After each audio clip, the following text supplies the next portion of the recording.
वो पूरा 1 साल के बाद बस सिर्फ़ 20 मिनट मिले थे। जब उन्होंने बोला कि 3 मिनट्स लेफ्ट, क्योंकि वो ऐसे था कि जैसे मुझे दोबारा कोई बोल रहा है कि हम तुम्हारे बाबा तुमसे वापस ले रहे हैं और तुम्हें नहीं पता कि तुम दोबारा कब देखोगी। वो मुझे उल्टा हौसला दे रहे थे ना कि सब कुछ ठीक हो जाएगा। और उन्होंने ये भी बोला कि ये केस कि दिस केस इज़ बोगस। पूरे पाकिस्तान में इतने ज़्यादा मिसिंग पर्सन फैमिलीज़ हैं और इतने ज़्यादा लोग हैं जो अपने करीबी रिश्तेदार को वो ढूँढ रहे हैं। और उनको इंटरव्यू करना और उनके पास जाना और ये सारी मालूमात करना और फिर उनको रिपोर्ट करना। अस्सलाम वालेकुम, मेरा नाम है हामिद रियाज़ और आप देख रहे हैं voicepk.net।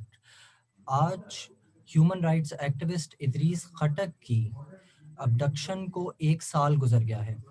हमारे साथ मौजूद हैं इदरीस साहब की साहबज़ादी तालिया खटक साहिबा।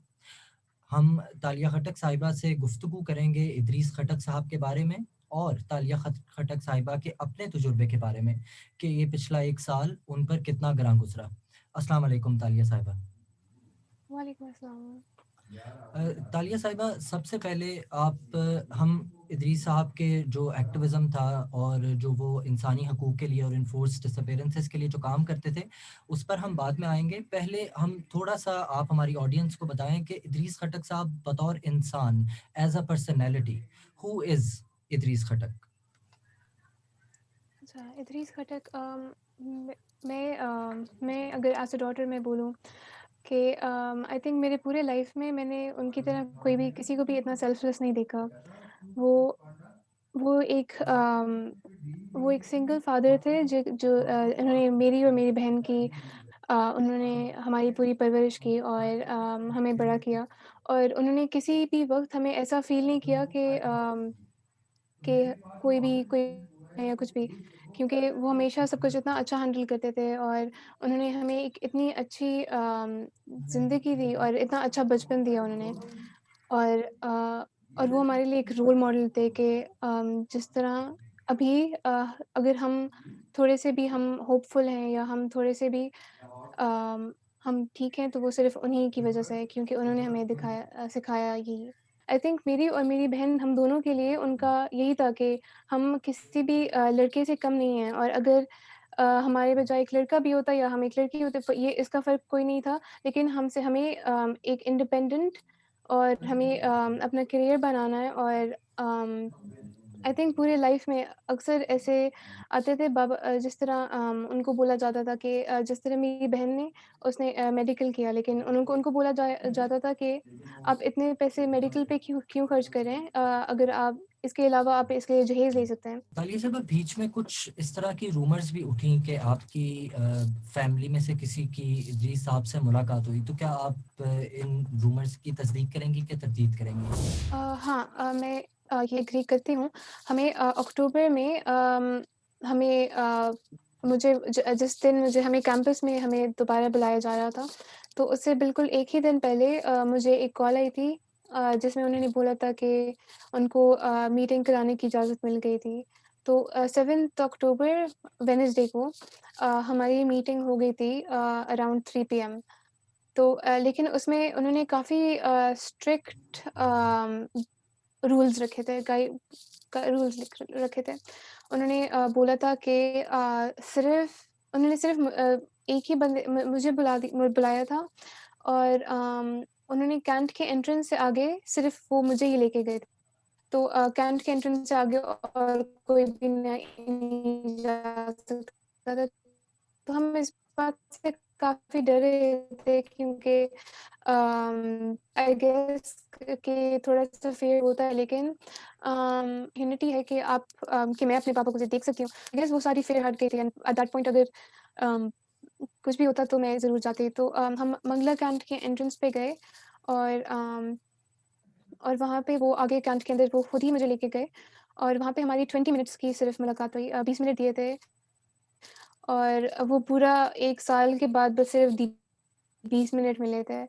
और उसमें भी यही बोला गया था कि हम पश्तो में बात नहीं कर सकते, और हम केस के बारे में हम कोई भी बात नहीं कर सकते। और अगर हम केस के बारे में हम बात करें, तो मीटिंग ख़त्म हो जाएगी। और हाँ, तो और फिर उसके बाद मुझे चेकिंग करके वो मुझे एक कमरे में लेके गए जिधर में मैं, मेरे पापा और 2 और आदमी थे।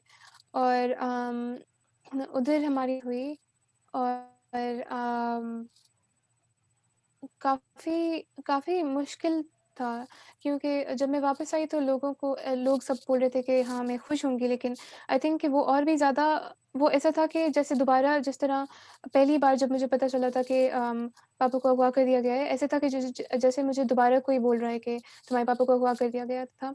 क्योंकि हमने 20 मिनट बात की और हम मुझे कुछ भी अलाउड नहीं था कि मैं उनसे पूछूँ अम, कि हुआ क्या था, या और मुझे ये भी नहीं पता चला कि उनको पता है कि कोई के केस में क्या हो रहा है, या उनको किसी चीज़ के बारे में भी पता है या नहीं, तो मैं नहीं पूछ सकती थी।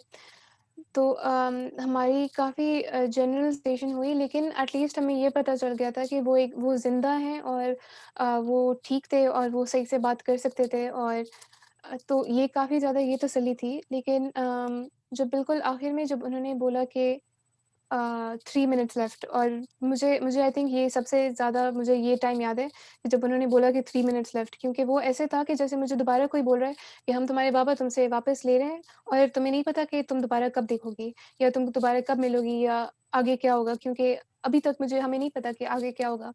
लेकिन वो 3 मिनट्स लेफ्ट जब हुआ, अब उन्होंने जब बोला, तो आई थिंक कि वो सबसे ज़्यादा मुश्किल वक़्त था। और उससे फिर कई हफ्तों तक अभी भी जब मैं उसके बारे में मैं सोचती हूँ तो अम, काफ़ी काफ़ी मुश्किल होता है। और हाँ। आप थोड़ा-सा चूँकि आपने उनको देखा तो आप थोड़ा-सा हमारी ऑडियंस को उनकी साइकोलॉजिकल और फिज़िकल हेल्थ के बारे में बताइए कि उसी से हम एक्सट्रैपोलेट कर सकते हैं कि किस तरह का जो है वो ट्रीटमेंट किया जा रहा है और थोड़ी-सी इस पे रोशनी डालिएगा उनकी हेल्थ पे, उनकी साइकोलॉजिकल और उनकी फिज़िकल हेल्थ पे। वो काफ़ी ज़्यादा बदल गए थे, क्योंकि 1 साल हो गया था और उनके बाल सफ़ेद हो गए थे और अ, थोड़े से डार्क सर्कल ज़्यादा हो गए थे। लेकिन मुझे ये भी पता चल रहा था कि बिल्कुल मेरे आने से पहले शायद उनको तैयार कर दिया गया हो, क्योंकि उनके बाल बिल्कुल अभी फ्रेशली कट थे और उनकी दाढ़ी भी बिल्कुल अभी-अभी जैसे ठीक की हो, और उन्होंने उसी तरह शलवार कमीज़ पहने थे जिस तरह वो यूजुअली पहनते हैं। और लेकिन हौसला मैंने उनको नहीं दिया बल्कि उन्होंने मुझे दिया, क्योंकि जिस तरह जैसे मैं गई तो वो हँस रहे थे और वो मुझे उल्टा हौसला दे रहे थे ना कि सब कुछ ठीक हो जाएगा। और उन्होंने ये भी बोला कि ये केस पूर कि दिस केस इज़ बोगस। तालिया साहिबा, अब थोड़ा-सा आप रोशनी डालिएगा इदरीस साहब के एक्टिविज़्म पर, उनके काम पर।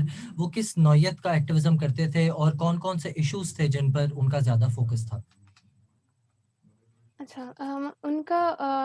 उनका मेनली बहुत ज़्यादा फ़ोकस मिसिंग पर था कि जिस तरह बलूचिस्तान में, फाटा में, केपीके में, सिंध में, जिस तरह पूरे पाकिस्तान में इतने ज़्यादा मिसिंग पर्सन फैमिलीज़ हैं और इतने ज़्यादा लोग हैं जो अपने करीबी रिश्तेदार को वो ढूँढ रहे हैं। और उनको इंटरव्यू करना और उनके पास जाना और ये सारी मालूमात करना और फिर उनको रिपोर्ट करना, ये उनका ये एक बहुत बड़ा पार्ट था। मुझे याद है कि उस वक़्त मैं इतनी बड़ी नहीं थी, लेकिन मुझे फिर भी अंदाज़ा था कि ये काफ़ी बाबा जहाँ पे इंटरव्यूज़ लेने जा रहे हैं, तो वो काफ़ी सीरियस जगह है। और मुझे याद है कि मैं उस वक़्त भी उनसे बोलती थी कि आप ना जाएँ, क्योंकि वहाँ पे कुछ भी हो सकता है। और मैं हमेशा जब भी वो जाते थे तो मुझे हमेशा, इवन दो मैं छोटी थी, मुझे पता भी नहीं था कि क्या हो रहा है, लेकिन मुझे हमेशा डर होता था कि क्या वो वापस आएँगे या नहीं? थोड़ा-सा अगर आप हमारे व्यूअर्स को बता सकें, उस दिन के बारे में जिस दिन आपको इल्म हुआ कि इदरीस साहब को अगवा कर लिया गया है और उस वक़्त आप क्या कर रही थीं? और ये चीज़ जब आपके नॉलेज में आई तो उस वक़्त आपका क्या रिस्पॉन्स था? मुझे किसी का मैसेज आ गया कि I am sorry your father was abducted. तो जब मैंने ये पढ़ा तो मुझे यकीन नहीं आ रहा था। मुझे लगा कि मेरे साथ ये मज़ाक या क्योंकि आई थिंक कि आप कभी भी सोच नहीं सकते कि आपको कोई बोले कि आपके बाबा को अगवा कर दिया है। तो आपका फर्स्ट इंस्टिंक्ट होगा कि आप डिनाई ये तो हो ही नहीं सकता कि ऐसे कैसे हो सकता है? और इवन दो मुझे पता था कि मिसिंग पर्सन्स एक चीज़ है और ये होता है हमारे माशरे में। लेकिन ये एक्सेप्ट करना कि ये आपके साथ हो गया या आपके इतने करीबी रिश्तेदार के साथ हो गया, मतलब आपके पापा के साथ हो गया, तो ये कभी भी मैं एक्सेप्ट नहीं कर सकती थी। तो मैंने अपनी बहन को कॉल किया और मैंने उसको बोला कि मुझे ऐसे कोई बोल रहा है और उसने मुझे बोला कि नहीं ऐसा कुछ भी नहीं है। तो मैं थोड़ी-सी मैं काम डाउन हो गई, मैं कही कि अच्छा ठीक है, कुछ भी नहीं है। लेकिन उसके बाद मैंने मुझे जिसने मैसेज किया था तो मैंने उससे पूछा कि ये उससे पूछा, तो उसने मुझे एक न्यूज़ आर्टिकल भेजा जिसमें बाबा पापा की तस्वीर भी लगी हुई थी। तो वो तस्वीर देखकर आई थिंक कि म मैं उस वक़्त मैं कुछ बोल ही नहीं सकती थी। ना मुझे रोना आ रहा था, ना मुझसे कोई कुछ बोला जा रहा था। लेकिन जब मुझे फाइनली वो रजिस्टर हुआ तो फिर आई थिंक मैं पूरे कुछ 1 घंटे इस्लामाबाद तक मुझे याद भी नहीं है कि मैं कैसे रो रही थी, लेकिन ऑब्वियसली क्योंकि आप हाँ, काफ़ी ज़्यादा मुश्किल टाइम था। पहले पहले चंद महीने आई थिंक कि सिर्फ़ मैं नहीं और हमारी सारी फैमिली हम काफ़ी आई थिंक डर रहे थे कि क्योंकि हमें हमें ये होप था कि वो अगले हफ़्ते आ जाएँगे, अगले हफ़्ते आ जाएँगे। मुझे यही बोला जाता था कि वो अच्छा अगले हफ़्ते रिहा कर दिए जाएँगे, अगले हफ़्ते या अगले महीने और फिर उसके बाद महीनों से वो 4 महीने गुज़र गए और आई थिंक जब 4 महीने गुज़र गए और मैं यूनिवर्सिटी से वापस घर आई, घर घर आने लगी, मुझे रियलाइज़ हुआ कि मेरे पास तो कोई घर ही नहीं है वापस आने के लिए और आई थिंक तब तब सबसे ज़्यादा हिट हुआ सबसे ज़्यादा मुझे फ़ील हुआ था कि कोर्ट हियरिंग्स से कुछ भी नहीं हो रहा था, वो बस पोस्टपोन हुई जा रही थी, हुई जा रही थी, हुई जा रही थी। और आई थिंक तभी मैंने अलग लोग डिफरेंट लोगों से मैंने पूछना शुरू कर दिया कि और बाकी लोगों ने क्या किया था, जिनके साथ ऐसा हुआ हो और उन्होंने क्या किया था। और फिर फिर आई गेस एक टाइम आ जाता है कि मैं सोच रही थी कि अगर इस सिचुएशन में मेरे पापा होते तो वो क्या करते? और वो चुप ना रहते और वो ना ही वो डर के पीछे हट जाते। वो इसके बारे में बोलते क्योंकि उन्होंने हमेशा सही के लिए बोला और मैंने सोचा कि हमें भी सही के लिए बोलना चाहिए और अम, चाहे इसमें डर ही क्यों ना लगे या डेंजरस ही क्यों ना हो, लेकिन सही के लिए बोलना चाहिए। इस ट्रायल के बारे में सबसे पहले आप क्या कहना चाहेंगी? इसमें ऐसा हुआ था कि मिलिट्री कोर्ट ने उन्होंने हियरिंग स्टार्ट कर दी थी मिलिट्री वहीं पे। लेकिन अभी अभी पेशावर हाई कोर्ट में जब आई थिंक कि अक्टूबर में ही जो लास्ट हियरिंग हुई थी, तो उसमें जो हमारे जज थे वक़ार सेठ उनकी ही पास्ड अवे कल। जी, जी। अम, हाँ, और उन्होंने वो ऑर्डर दिया था कि मिलिट्री कोर्ट में जो भी ट्रायल चल रहा है तो उसको रोका जाए और पेशावर हाई कोर्ट में ही ट्रायल होगा। और उसके बाद ही मिलिट्री कोर्ट ने वो ट्रायल वहाँ पे रोक दिया और पेशावर हाई कोर्ट में होना था, लेकिन अब तक वो हियरिंग हुई नहीं। 2 दफ़ा हमारी डेट्स आई लेकिन दोनों बार वो पोस्टपोन हो, तो अभी हम अगली हियरिंग का ही इंतज़ार कर सकते हैं। अ, ये पोस्टपोनमेंट के ऊपर आप थोड़ी-सी रोशनी डालिएगा कि वो आपको क्या कानूनी वजूहात क्या बताई गई जिस बुनियाद के ऊपर ये ट्रायल को 2 दफ़ा जो है पोस्टपोन कर दिया गया? अच्छा। 2 दफ़ा दोनों बार हमें बोला गया कि लॉयर्स का हड़ताल हो रहा है और उसकी वज़ह से वो पोस्टपोन हो गया।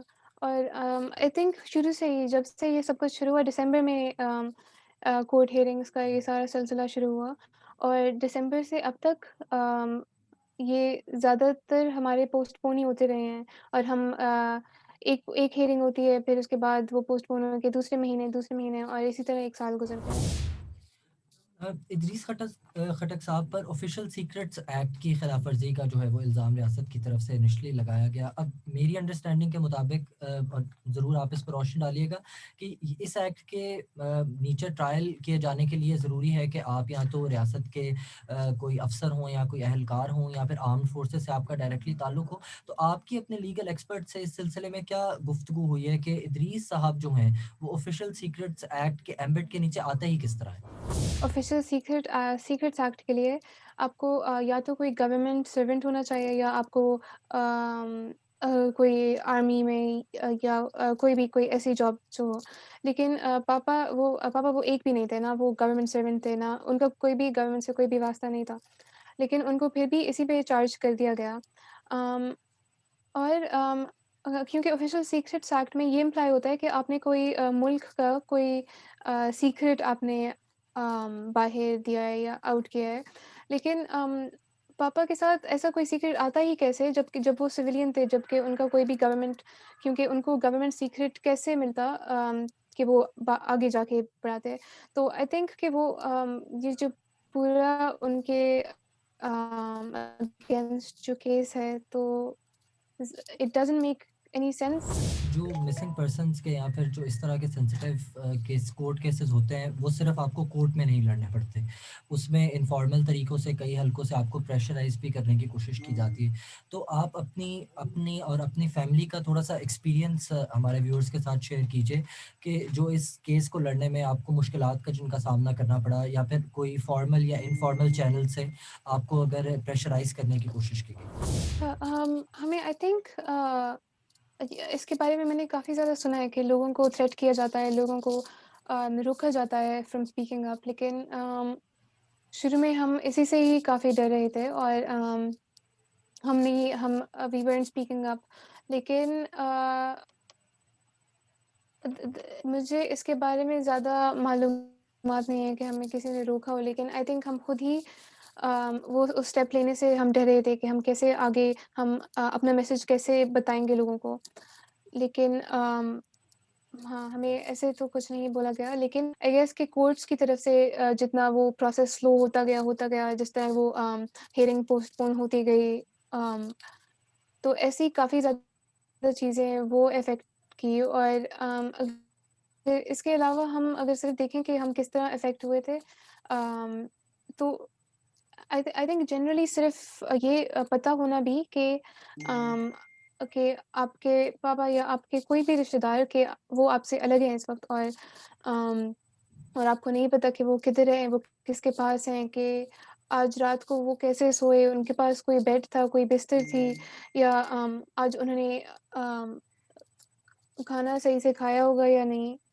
तो आई थिंक ये सबसे ज़्यादा वो इफ़ेक्ट करती है कि